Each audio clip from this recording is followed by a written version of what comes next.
So this is the impressive Gwalior Fort in Madhya Pradesh. In Gwalior or Gwalior we are visiting today, and this is the viewpoint after getting up the fort for about 20 minutes all uphill. And this is one of the most colorful and impressive forts. The founders of this fort dates back to 3rd century, and the fort has been known via inscriptions to exist from 6th century, and it has gone through different dynasties, most prominent being Tomars or Man Singh is the most famous one in 16th century. Then it was taken over by Mughal, and I think in 17th or early 18th century by Marathas, and in 18th and 19th century by Sindhyas before it was dissolved in India after independence. But you can see the towers here with the colors blue and green, and there are designs of toran, the decorative pieces at the entrance of the door, and some of the doors you can see have banana plants, and this pattern repeats. It's impressive Guru's bastion. There are also paintings, drawings on there. Very beautiful.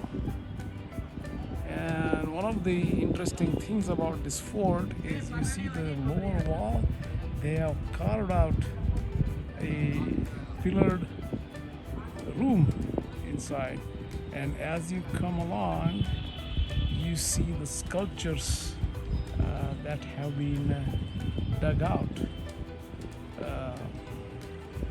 On the other side you have an impressive view of Gwalior city right here, and you can see the height at which this fort was built. So at least about 300-400 feet from the ground level.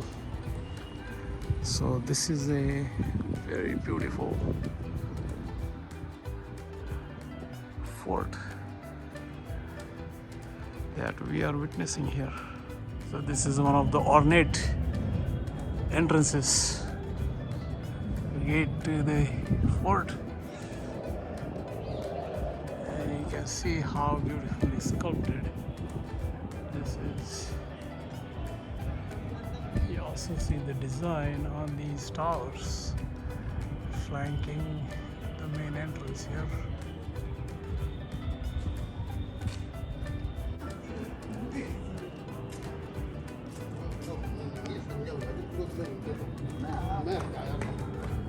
The decorations sculpting is more vivid here, and as you can see, this is a dairy or the balcony, a small balcony, and another small bastion. So how beautiful this would have been when this was all fully painted and in full of its glory during those times, 15th and 16th centuries. You also can see the lattice work here, and this is the pillar without any color. Very beautiful courtyard in Raja Man Singh Palace, and you can look at the decoration.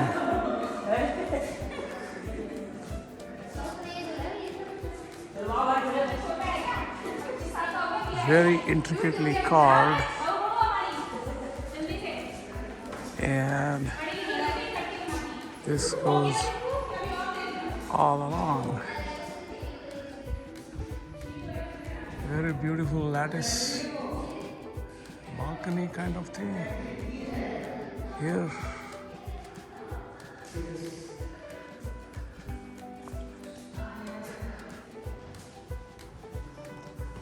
Another big room here.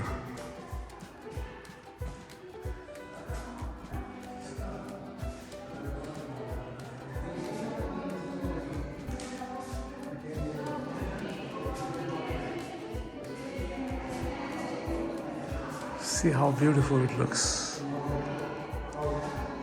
Look at the ceiling.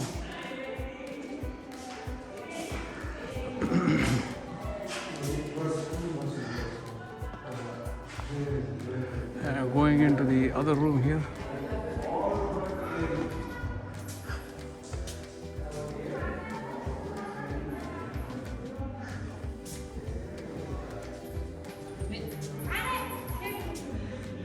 Yet another courtyard.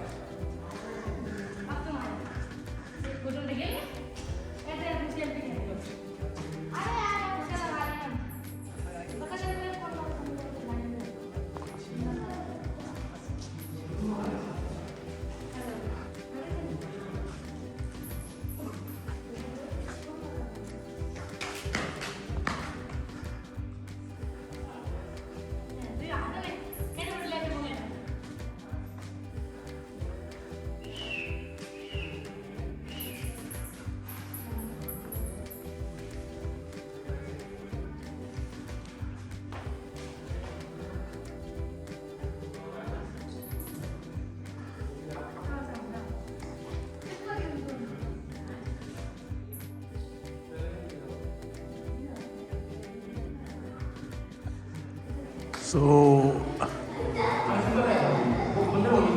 we saw the courtyard, and the courtyard opens into this room, and this was supposedly Raja Man Singh's bedroom.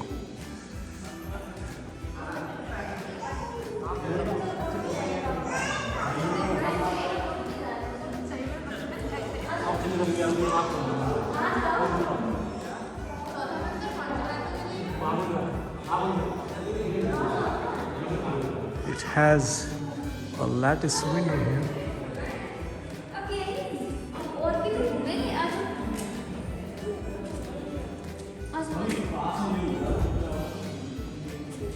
And two windows with one small hole.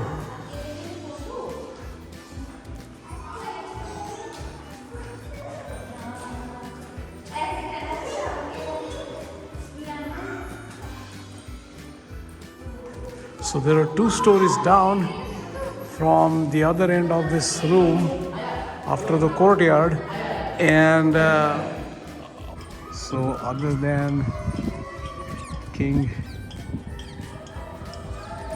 Man Singh's palace, there are other palaces on this property, and like Shah Jahan's palace, Jahangir's palace, and what we are standing here on is King Vikram's palace. It was built around 1500s, and this is the top story of this palace. Chhatri or cenotaph, and what you see here is Johar Kund, one of the water tanks, and also in this place the Rajput women, royalty, they committed self-immolation or Johar in about 1230 after getting defeated by, I think, Kutubuddin Aibak. Sad story.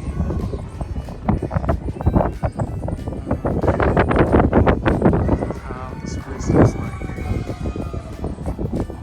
So I'm exiting through the other side of the fort, Uruwai Gate.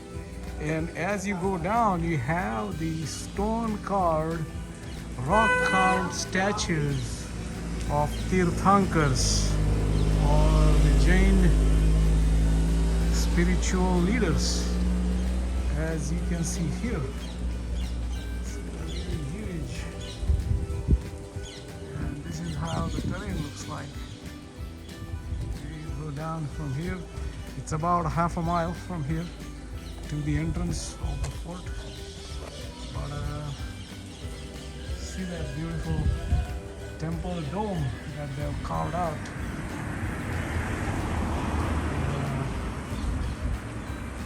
The face has been defaced, likely by Muslim invaders. So here is a sitting posture of another Tirthankar, and you actually can see the symbol that identifies who this is. This is a half moon. I think it's 23rd or 24th of Tirthankar, as is seen in one of the Rajasthan 150 meters, about 150 meters of rock carvings. Nice end to this visit. So just in front of the last point, I came across this huge statue, standing Tirthankar.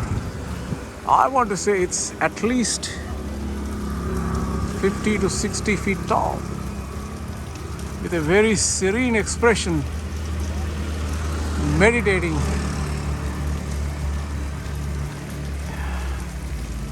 This is yet another location that is there that have the carved statues of Tirthankaras. And as you can see here, this is the road that leads to this. I just came up a few steps here on this rock. A red sandstone or yellow sandstone or combination looks like. But there are 7 Tirthankaras that are carved out here, starting from the rightmost 1, 2, 3, 4, 5, 6, and 7. And I believe there were a total 24 Tirthankaras. And if you just want to take a look at one, they're identified because they all look same. One thing to notice is they have these Tirthankaras have their eyes open. Usually they're closed. And the way you tell this is not Buddha is they have a diamond on their chest. So that is the sign of Tirthankara. And because they all look alike, they are distinguished by the sign that is carved at the base. So this is a half moon. So this is the Chandra Prabhu, I think, and the name of the Tirthankara.